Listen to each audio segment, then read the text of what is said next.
Welcome back to the Family Focus. My name is Derek, and I'm here with Jason, as always. And we have a very unfortunate week to recap, wrap up, whatever, however you want to put it. The Red Sox this past week, it was rough. They went 1-5. I went into the week saying I did not feel comfortable about the week, but even I didn't expect for it to be a 1-5 week. They were swept by the Tigers, and then they lose 2 out of 3 to the Atlanta Braves. The first thing I just want to start with, Jason, and I'll get your. I do want to hear your thoughts on the week, but in some ways, it almost felt like a week like this was bound to happen with how the team was playing, with even their wins not being convincing. It felt like this was bound to happen. How do you feel about it, Jason? I mean, I how I feel about it is that the Red Sox are trying to figure out who they are as a team, and it's like it doesn't really help if you're down you're down in every game, especially in the Braves series, and you have to come back, especially after your starters, which has been a strength all season, is now looking like it's a big weakness for whatever reason. I'll get into more of that later, but the Detroit series really makes me mad because two of those games were very winnable. Two of them. You could have easily taken 2 out of 3. Had you made two other moves. Two moves could have made it a series. Same thing with the Brave series. I except the fact that they played down. They had a lead in the third game and they blew it. But I mean, overall, was this inevitable? Kind of, but I just feel like I didn't know it would be this bad because it's like, well, yeah, you see good win and then bad loss. And then, they get another win and then they lose another one-run game, right? One-run games have been the weakness of the Red Sox all year. They've played the fourth most one-run games this season, and they've only won like 4, I think, right? They've lost 12. 4 and 12, was it 12 or 13? I don't know, whatever. Point being, it's not good. And I think in the grand scheme of things, I know I've said it's a marathon, not a sprint. Boy, oh boy, they need to figure it out fast. We're approaching June in less than 2 weeks, and it only gets harder from here. They play the Mets, and then they do play the Orioles for 4, but knowing their luck against the Orioles, anything can happen, and it's a divisional opponent. So I think anything can happen. It's very hard to sweep, obviously, a 4-game series or get swept 4 consecutive or in a 4-game series. So where do they go from here? I don't know. And they need, I think we'll get into it. They need a shake things up move. Derek, I don't know what that looks like. Exactly. I've thought about it, and it's not realistic to say DFA Story, who's had an abysmal month, or it's not, call up Meyer just to call him up. No, give Roman Anthony and Marcelo reps at first base. Those are just non-options, right? That's just not realistic. Or firing Alex Cora, which is like, yeah, would you fire the manager if he was struggling and he hasn't made the playoffs? Let's see, 2019, Since 2021. 2021. Yeah, since 2021. But at the same time, too, they just signed him to an extension, and you're how many weeks into that extension in terms of regular season Four of his games? last 5 seasons. Yeah, 4 of his last 5 seasons with the Red Sox, they've missed the playoffs. Just saying. If you want to get into 5 of the last. Oh no, definitely. But it's still like you just signed him to an extension. That's not a good look. I don't like. The thing is, like, I don't know what it is that you can do, if that makes sense. Like, I don't know. I think you're already seeing kind of giving Christian Campbell reps at first base, which I don't know if you saw. Like, he has never played first base in his life. No. Which is a little bit like, okay. But at the same time, you look at all these other positions. Like, if you're going to have someone with inexperience on the team, if you have to have someone, it's probably going to be first base, no? Like, maybe, but here's more so my thought on it more than anything. Right, my thought on it as of right now is, Christian Campbell at first base is that's a little bit iffy defensively, but that also I don't even think we're talking about Marcelo Meyer in the sense of maybe him playing second base opens up a spot for David Hamilton, right? And we know how Hamilton can look when he gets hot. Obviously, he's had struggles, but it looks like he's maybe starting to turn something around. That's probably one of the kind of positive things about this week, right? Is that maybe Hamilton's turning it around and really getting going. We saw what happened last year when he started to kind of get going. He played in both of the Red Sox last two games. Um, Obviously now Campbell, and that includes today. Campbell obviously hasn't. Where I'm including the Monday game because the lineup, Campbell is not in the lineup. It's out. Campbell's not in it again, Yeah, and which is Hamilton. fine. Yeah, He's been like two for his last like yeah, 40 or give something. him a couple days off, right? But like Hamilton, it seems like he might be starting to potentially turn a corner, and we saw what he did last year when he got hot and had consistent playing time, and I think that's something that maybe Hamilton's that guy that kind of sparks the lineup. He had two hits yesterday with a double in that, and he also stole a base. He's stolen a base in each of his last three appearances. He played all three games actually against the he played in all three games against the Braves. Two of them were as a pinch runner, but he had a stolen base in all three games. And then you go to his last start, so his last two starts, the last game against the Braves, and then the second game against Detroit.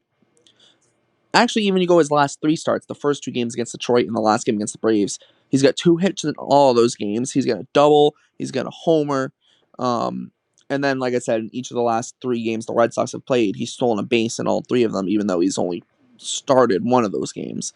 Right? So maybe the tide's starting to turn for David Hamilton, and maybe he's that spark plug, right? Because if he's getting on base and he's being, he's getting that extra base, stealing bases, being that kind of lightning bolt that the team kind of needs right now. Maybe that's what maybe starts to get things going.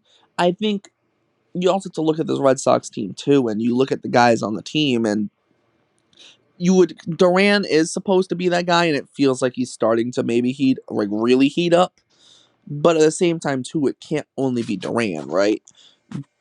And I think that's somewhat of a I don't want to say an issue, because we know Rafaela can be electric with the glove, but like with the bat with Rafaela, there's always going to be question marks. He gets on the bases, he can be that kind of guy. In terms Yeah, of we he's a don't. very high Q base runner, but he's not going to be the guy like David Hamilton, where if Hamilton were to play 100 games in a season, like start 100 games, he might steal 40 to 50 bases in those 100 games. Rafaela, is he going to be a 25 base stealer in the big leagues? Probably. He stole 19 last year. But Rafaela is not, but he's more of a high IQ base runner than a straight up base stealer, if that makes sense. No, it does. And like you saw Hamilton. You said he stole two bases. One of them, I think both of them were pretty important. At least one of them was right in the second game where he pinch ran for Carlos Narvaez, and then that allowed Duran to hit him in. So, but I mean, you're right in the sense of like David Hamilton. We saw what he could do last year, but the thing is, like, I think right now the role he's in is perfectly fine. Like, an infielder who will play once every 3 or 4 games, which is fine. His speed is his best tool. You need a pinch runner, Hamilton's ready. Almost automatic base stealer. Like Yeah. you said, not really an IQ base stealer like Rafaela, who has speed, but like you'd like to you have a lot of speed on your team too. I'll allude back to that point.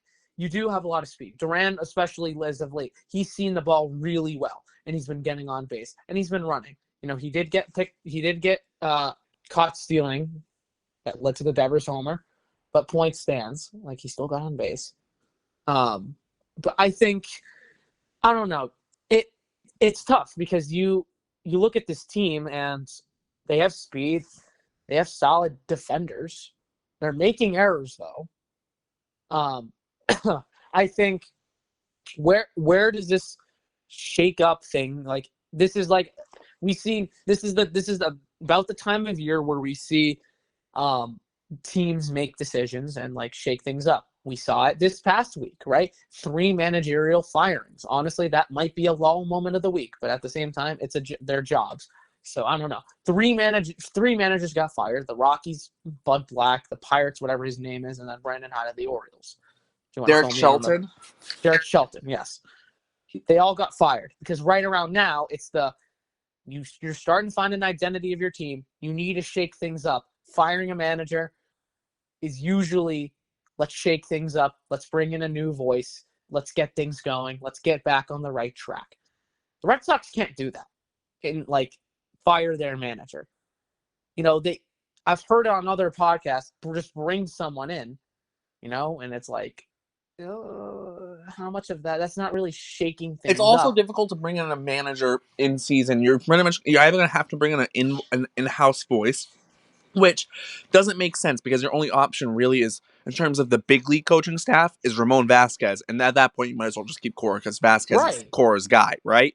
Or Veritek, but Veritek's not going to do it. I don't think Veritek Veritek would will want to do never it. do that. Your only other He's option, which I wouldn't be mad at, is Chad Tracy, but it's a lot of weight to put on a guy like Chad Tracy, which I don't get me wrong, I think he's a fantastic manager. great human being. Great guy, right? Great guy. And I do think he will be a good big league manager one day.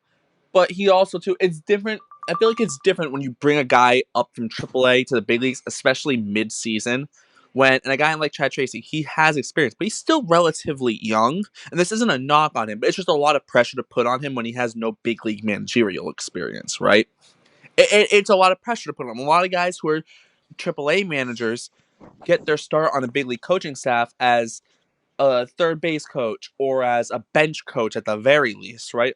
There's not a lot of them go from AAA manager straight to big league manager. It's happened before. The Blue Jays did it with John Schneider, but it's still, like I said, it's more of a it's not like the best solution to an in-season fix.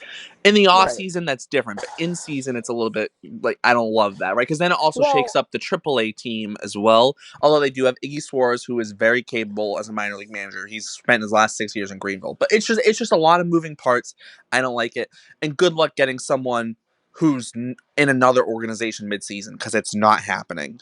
Like the no. only way you would probably have to trade something to them to get, and why And would the you Red do Sox that? won't do that. No, Red Sox are and done that's not by going to this. happen, right? So I think you have to start looking at the pieces and core. They're not getting rid of core this season. They're not. Especially with the contract. And No, FSG loves Cora. Like they love exactly. Cora. Their only option, in all honesty, would be to bring in Brandon Hyde or someone who like something like that. No, But no. no, but it's not going to happen. Is what I'm saying. It's just not going to happen. Like You can bring him in, but you don't fire Cora. You know what I mean? no, but You like can where do would you that. bring him in But for? where would you put him, right? Exactly. Like no, but I mean, like if you were to fire Core, what are your options? Your really only option is And then I the don't other think one might Shelton's an be might option. be the other one, Andrew Bailey. But at the same Bailey, time, but that's like also no, really tough. that's not a real option either. I don't think because then who's going to be the pitching coach, right? One of the Just bullpen coaches. but yeah, but you're just adding Because into the but they're issues, all because right? they're all Bailey guys. They're all Bailey's You're guys. adding into the issues, though. I don't think that helps, right? I mean, The speaking message. of, there's been a lot of like Twitter buzz, like outside of Garrett Crochet, the Red Sox starting pitcher ERA is like over 5. Which is Yeah, that inflated? Is that inflated from Helk? Maybe a little bit, but like Giolito hasn't looked great. Bayo hasn't. The ERAs look fine, but the under the hood numbers don't look great. Donald has Giolito's been been really good good. start, bad start, good start, bad start. Yeah, Giolito has. but that's inconsistency, Yes, it's which doesn't make inconsistent, you a but at great. the same time That's too, not good. You don't you also want have to that to make the happen. argument Giolito hadn't pitched in a big league game since 2023, and the last time he was pitching in the big leagues in that late 2023 stretch, he was really bad, right? Right, and then I I mean know we the we talked beginning of about that the year off the he was field good. stuff, right? The off the No, I field know. stuff. Beginning of the year he was good, but he still wasn't great. Like he was all right, but it was like a 3.90 ERA, right? Before he started to really struggle. Which is like, don't get me wrong, that's not bad, but it's not like It's not good either, you're dude. not screaming out like, "Oh, this guy's amazing." You know what Giolito is at his best. It's going to be an innings eater in the back end of your rotation because you're banking on other guys like Bayo or Bueller or Hauk or etc. to be the your in the higher end of your rotation, right? In a How way, sorry to interrupt you. In a yeah, way, isn't Giolito just a Nick Pavetta replacement? kind of in some ways, right? In some ways, yeah. But and don't get me wrong, right? about this. This is bad not innings devaluing EPS. Giolito. This is not devaluing him, right? A guy like Giolito, when he's at his best, is very valuable, right? You can bank on him to give you 5, 6 innings every single start. That's valuable, right? That was a big issue sometimes with Nick Pivetta in some ways, where he can give you 5, 6. He might give you a 7 inning strong one start. The next start, you might only get 3 out of him, and he gives up 10 runs. That's an extreme example of Nick Pivetta, but you get what I'm saying in some I do. ways. Whereas like Giolito, when he's at his best, you know what you're gonna get from him. You know, he might go one game, he might go 5 innings, but yeah, he might give up 4, but he still went 5 innings, right? The next start he might go 6 innings and give up 2, right? The next start he'll go 6 and give up 3, right? But like you know what you're gonna get out of him. You're gonna get those 5, 6 innings out of him, which is a big thing, especially with a bullpen that for the Red Sox so far, especially the last couple of weeks, has just been gassed constantly, right? So it's not. This isn't devaluing Giolito, but you know what Giolito is, and that's what you need to get. You need those 5, 6 innings from him when he starts. When you look Correct. at someone like Bayo, right? Bayo does need to be flat out like he does need to be better. But at the same time, too, with Bayo, you're gonna somewhat expect a little bit more inconsistency from him. He might have a start where his stuff's not really there. He only doesn't get out of the 5th inning, doesn't get through the 5th inning, but maybe he only gave up 2 runs, but he's not going to get that through the 5th inning, which is a big issue. Then he'll have the start where he goes 6 innings and looks brilliant, and it's like Like whoa, the it's like second half last year. But the exactly other thing is too earlier this. I mean, I hate this narrative, but guess where? When did he pitch against the Braves in Game 3? When? What time was that? You want to day remind game. me? It was a That day was a game. day game. That was day game Bayo. Whatever reason, he doesn't do well during day games, right? Yeah, It's I mean, hey, nocturnal Bayo. yeah, partier, but like I don't know I what's going on, I mean, I but don't. like I have no clue what's with that. It might just be, in all honesty, my hot take is that it throws you off the schedule because you put it like if you're a Major League Baseball player, you're not waking up at 7 in the morning to go like most people would, or 7 or 8. They're like you're not waking up at that time or earlier, right? You're waking up later in the day because you need to have your body needs to be at its like peak, like whatever the term would be, like when the game is happening. And most of the time the games are being played at 7 o'clock at night. So your body schedule needs to be like I remember. I think in Dustin Pedroia's book, it's the only reference I have to go off. But I think for like night games, he would wake up at like 11 to 11:30 in the morning, right? you say Kikuchi needs like 15 hours of sleep Yeah, if or you're some used to shit but like like that. if you're used to waking up at like a hypothetical like 11 in the morning or whatever, but then you have a day game and you have to wake up at 7 or 8 and get to the ballpark, or even if you wake up at 8 and get to, but you're gonna have a lot shorter of like a getting ready for the game because the game's at 1, it's not at 7, right? And you might like that's why a lot of times if a guy pitches in a day game, the day before the team will have him go back to the hotel, especially on the road, will have him go back to the hotel early and try and get to sleep, right? And they won't be at the game. I wonder if it's more like a schedule thing for Bayo, right? His body doesn't adjust well to it. Right. Maybe that could be a thing, but that's a whole different conversation. I don't want We'll to get never too know. far into But that. anyway, We'll yeah. never know. But like, I think the Houck stuff is interesting. Now he's on the injured list. He's getting shut down. I mean, it very well could be a small arm thing, right? Who knows? It could have been something where the Red Sox would know more about this than anyone else would. But like maybe like we started struggling last season. Maybe there was a small thing that maybe a minor injury where he had to tweak something, and maybe that's what caused it. Or maybe this off season there was something small and he tweaked something, or and then he slightly changed his mechanics, and then now he's healthy, but like the mechanics aren't really, you know what I mean? Yeah. Like we've seen it with hitters where like the biggest example I feel like is Albert Pujols when he started to get older and his knees started to go and whatever, and it was like because of the injuries it made him have to change his swing mechanics, but the swing mechanics even once he was healthy didn't go back to how they used to be, and then it was like I don't know, it's like, and he kind of struggled with it, right? Until obviously then this last year he turned back into the Albert Pujols we all know and love, but you Because they I allowed don't him to do steroids. I Probably. No, we're disclaimer that is not true. Um, but but like I don't know, it could be something small like that for how where you had just a small change in mechanics and it threw everything off, or maybe it wasn't a small injury, like a very minor injury, right?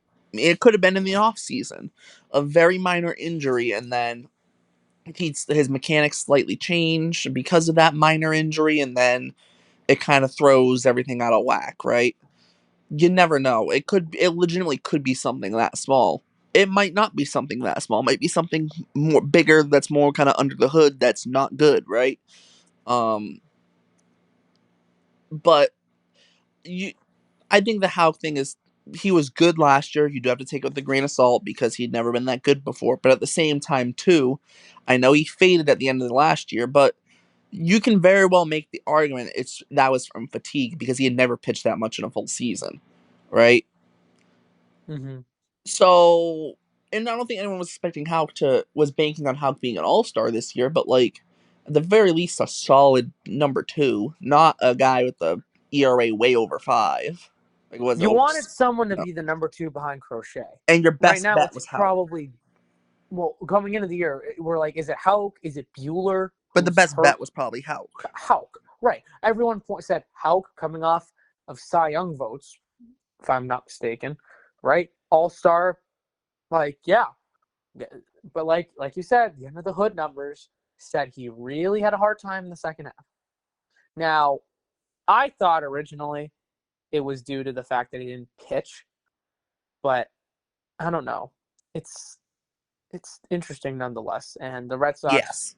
are gonna have to deal. And it was one of those things where it's like you couldn't have had him pitch another like Phantom or not. Like you had to keep Hunter Dobbins up. Like he's just been pitching really well in the role he's been assuming, right? And Newcomb, I like him a lot. He's a good mop up role, as we saw yesterday with Bayo. He's someone valuable on this team too. But then when you get to this is why you have a deep pitching staff. But is it how deep is it? We got to start they at the trade. I know it's almost June, but like when you get to early June, Derek, the conversation starts becoming: Are you buyer? Or are you going to be a seller? Right now, I mean, You can't standings buy with don't how they're playing right now. You can't. with can't really. What would you have to sell either? You know, what do you sell if you could? Because I don't know if they're going to be in the middle Bueller. again, other than Bueller. Um, you sell. I mean, Do if they you were take calls forced, on Bregman? I mean, you'd be stupid not to Anyways, take calls. anyways, But point being, yeah, like the conversation starts shifting to in a few Chapman, weeks. Hendricks, Chapman, right? etc. Oh yeah, the conversation starts shifting to: Are we good? Are we buying? You think? Or Because is it a right trade now, at the deadline that just totally is a shocker, like a Jaron Duran potentially, right? Not that I want to trade Duran, but like maybe you need that just total whole like this is gonna be a explicit episode, but you might need that holy shit move, like a what the fuck was that? that's where a shake things up move Because if you would get be to the cool. deadline and this team is floundering in sub 500, they might need to make that type of move and just reset, right? You still have Rafi. Change the identity of the team. Yes, Yes, it I might be totally agree. like you still have Rafi. You can keep Bregman and bank on him either staying on that 40 million a year or you try and resign him, right? Um you could you still have Crochet. Yeah, could sell on Bueller. You could sell on Chapman and Hendricks and even Giolito depending on how he's pitching. There could be a team that wants Giolito as a fifth starter or a fourth or fifth starter, you know what I mean? Whatever.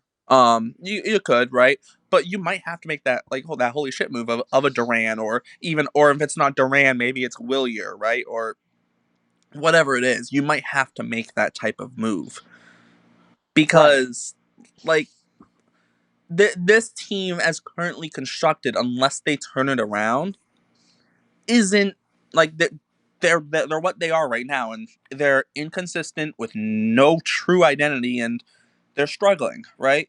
They're still second place in the division. But that doesn't mean much. I mean, looking at Fangraphs right now, the Red Sox are 5 games back. They're tied for second with the Blue Jays.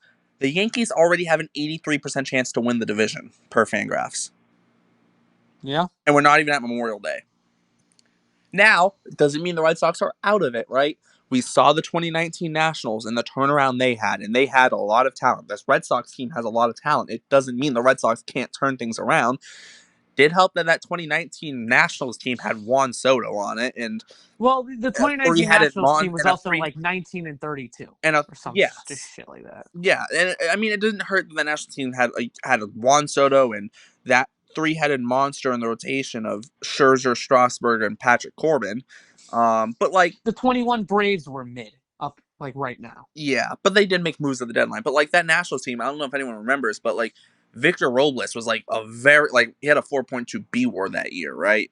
Playing real good defense in center field and being slightly below average. He was a 91 OPS plus, but like if you can get that, like you could get a somewhat similar year like that out of someone like Rafaela in some ways, right? Elite defense in center field, good base runner, and the bat's not going to be great, but like you can live with it because of all the other things he brings to the game. Obviously, that team also had a Howie Kendrick resurgent, like stupid year, and they had Trey Turner and Anthony Rendon was on an expiring deal, right? But like you compare that Nationals team to this Red Sox team this year, that Nationals team I feel like had a lot more veterans than the Red Sox do this year. But like you start looking at the Red Sox team, Devers is like an established piece. You have Bregman as an established piece. Jaron Duran last year was an all-star and received MVP votes, right? You have your young guys like Christian Campbell, and at some point it might even be Roman and Marcelo as well. It very well could be. Right, you have Mm-hmm. your Rafaela as your center fielder. You've Narvaez is solid behind the plate. Like you have Willier. Story obviously he's struggling right now, but like we've seen the runs that Story can get on, so it's not, absurd to think Story can get hot.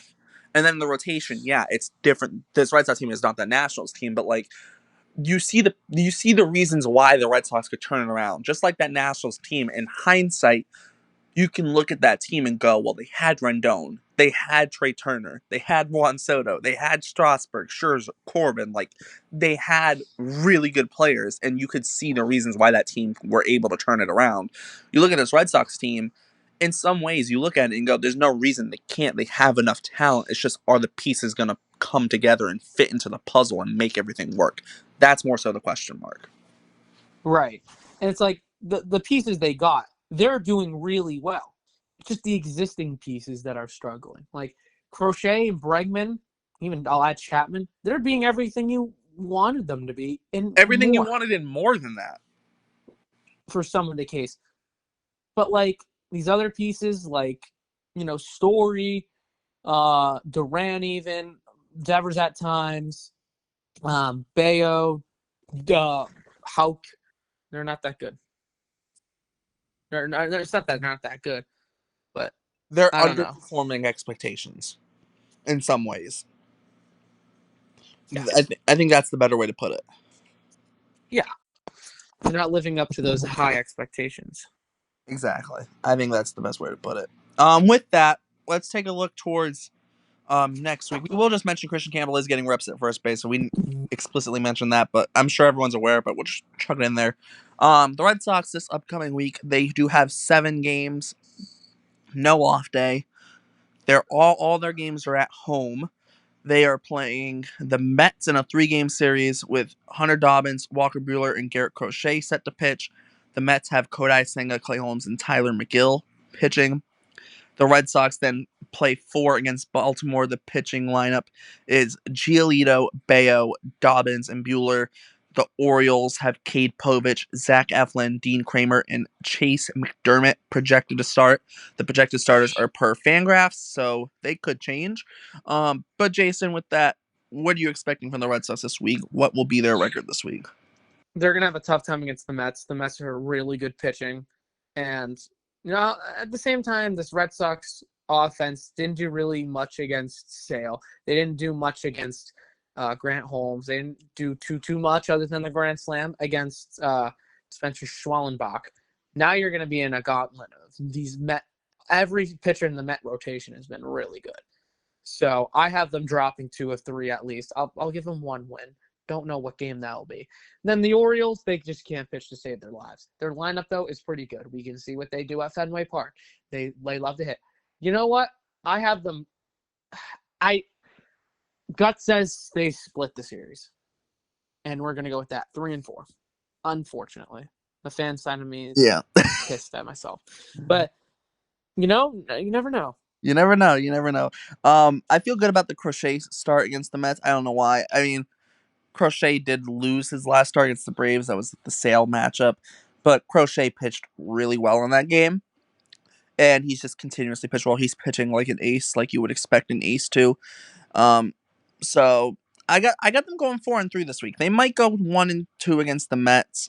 And then it would have to be 3-4 against the Orioles. But I get a good feeling. I get a good feeling they'll go 4-3 this week. It's not great, right? But 4-3 could potentially be a step in the right direction. I mean, a real step in the right direction would be 5-2. But yeah, I don't know. Moving on though, I'm gonna go with 4-3. Moving on, we have our low moment of the week. I have one. Jason, do you have one? Or are we just rolling with mine? I have one, but you do yours. Our low moment of the week is the Pittsburgh Pirates being the Pittsburgh Pirates. Because Paul Skeens threw his first career complete game yesterday on Sunday. So we're recording this on Monday. He threw his first complete game on Sunday, May 18th, where he went 8 innings in a complete game because he only gave up 1 run, and that 1 run was the only run scored in the game as the Pirates lost 1-0 to the Phillies in Philadelphia. Meaning there was no bottom of the ninth for Skeens to pitch because the Pirates lost 1-0 to the Phillies. That is the absolute low moment of the week because the Pirates, even when they have Paul Skeens pitching a complete game, still somehow cannot find a way to win. It's embarrassing how bad they are. It's embarrassing.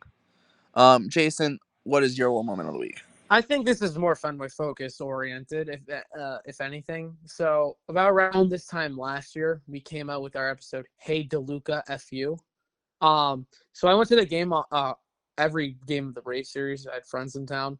So in game 2, we sat behind this heckler who had the same intentions. Was like, hey, and he was screaming at Marcelo Ozuna. I was like, Ozuna, F you, you suck. You shouldn't be here. You should be in jail.